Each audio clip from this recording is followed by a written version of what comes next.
বর্ধমানের পর অশোকনগর হোটেলের আড়ালে মধু চক্রের পর্দা ফাঁস করল পুলিশ। জনবহুল এলাকায় চলছিল কারবার। কি বলছেন স্থানীয়রা, বিস্তারিত জানতে দেখুন পুরো ভিডিও।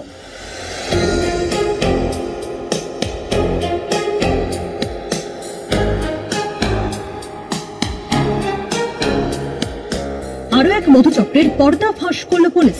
এবারের ঘটনা উত্তর 24 পরগনার অশোকনগর শহরের জনবহুল এলাকার এক বিলাসবহুল হোটেলের ঘরে কারবার চলত বলে অভিযোগ।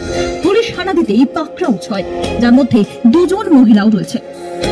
অশোকনগরের কচুয়ামোড় এলাকায় রয়েছে একটি 4 তলা বিল্ডিং। সেই বহুতলের 3 তলায় রয়েছে হোটেলের একাধিক ঘর, আর সেই হোটেলের ঘরেই নাকি দীর্ঘদিন ধরে চলত মধুচক্রের আসর। স্থানীয় সূত্রের খবর, রাত বাড়লেই হোটেলের ঘরে আনাগোনা বাড়ত স্থানীয় এবং বহিরাগত যুবক যুবতীদের। কেউ কেউ গাড়ি থেকে নেমে শটান ঢুকে যেতেন হোটেলের ঘরে। সম্প্রতি গোপন সূত্রে পাওয়া খবরের ভিত্তিতে অশোকনগর থানার পুলিশ কচুয়া মোড় সংলগ্ন ওই হোটেলে হানা দেয়। সেখান থেকেই অসংলগ্ন অবস্থায় 2 যুবতী ও 2 যুবককে গ্রেফতার করে। পরে আরো 2 হোটেল কর্মীকে গ্রেফতার করা হয়। সব মিলিয়ে 6 জনকে গ্রেফতার করে পুলিশ। বৃহস্পতিবার ধৃতদের বারাসত আদালতে পেশ করা হয়।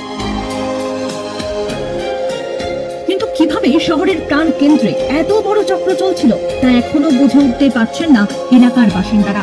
তবে নিন্দার স্বরূপ হয়েছেন অশোকনগরের প্রাক্তন বিধায়ক তথা সিপিএম নেতা সত্যসেবী বাবুর দাবি, তারা প্রথম থেকেই ওই বহুতলে বার তৈরি হওয়ার প্রতিবাদ জানিয়েছিলেন। পুরসভা এবং পুলিশের কাছে এই মর্মে অভিযোগও জানিয়েছিলেন। আর এমন পরিস্থিতির জন্য তৃণমূল প্রশাসনের নিষ্ক্রিয়তাকেই দায়ী করেছেন তিনি। জানেন সবাই যে এই যখন বিল্ডিংটা গড়ে উঠছে তখন আমাদের কাছে খবর যেখানে একটা বার হতে পারে, সেই সূত্রে আমরা কিন্তু পুরসভা এবং অশোকনগর পুলিশ থানায় ডেপুটেশন দিই, মিছিল করি, বিক্ষোভ করি। তখন তারা বলে না না এরকম কিছু হবে না। তবুও আমরা সতর্ক করেছিলাম যে এইখানে একটা দুষ্কর্ম চক্র গড়ে উঠবে বলে আমাদের আশঙ্কা। তাই সত্যি প্রমাণিত হলো। নগরের মান সম্মান এক তো কিডনি বাজারে গেল, আর 2 হচ্ছে এখন মধুচক্র। এইসবের মধ্যেও আমাদের অশোকনগর নাম ঢুকে গেল। আমি লজ্জিত। যদিও পুলিশের ভূমিকার ভূয়সী প্রশংসা করেছেন সিপিএম নেতা।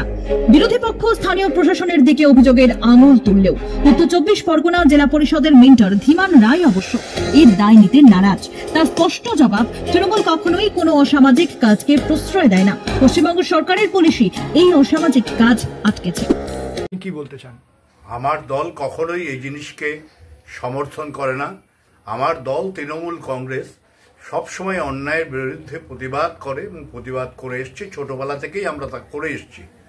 সুতরাং এটা আমরা কখনোই এটা বিশ্বাস করি না। আমাদের পুলিশই, পশ্চিমবঙ্গ সরকারের পুলিশই গতকাল তাদের রেড করেছে, রেড করে তাদেরকে গ্রেপ্তার করেছে 6 জনকে।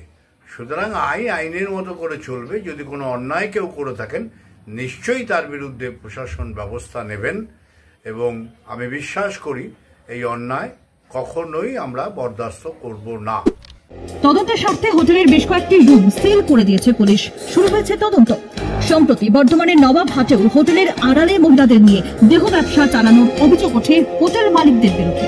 এবার সেই একই ঘটনার সাক্ষী থাকলো অশোকনগর শহরের প্রাণকেন্দ্র জনবহুল এলাকার হোটেলে মধুচক্রের কারবার ফাঁস করল পুলিশ।